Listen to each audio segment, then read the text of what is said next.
এই দেখো এখন বাজে ঘড়ির কাঁটা ঠিক তিনটে প্রায় বাজে। আমি বললাম ভাত খাই দিয়া, আমার এমনি শরীরটা ভালো না, প্রচণ্ড শরীরটা খারাপ, যার কারণে রান্না করতেও দেরি হয়ে গেছে, খুব আস্তে আস্তে রান্না করছিলাম।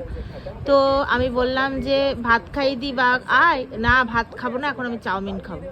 দেখো ওর কাণ্ডটা দেখো, তোমরা বললে তো বিশ্বাস করবে না, তোকে দেখিয়ে দিচ্ছি তোমাদের। সকালে চাউমিন বানিয়েছিলাম, সেই চাউমিনটা একটুখানি ছিল, সেই চাউমিনটা বলছে আমি এখন খাবো, আমি এখন ভাত খাবো না কোনো মতেই।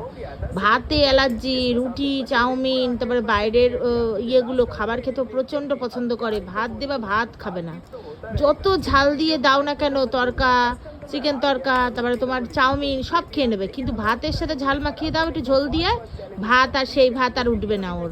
হ্যাঁ, এইভাবে আমাকে জ্বালায়। এখন দুপুরবেলায় কোন বাড়ির ছেলেটা এরকম চাউমিন নিয়ে বসে গো, এই দেখো এরকম চাউমিন নিয়ে বসেছে, এই দেখো।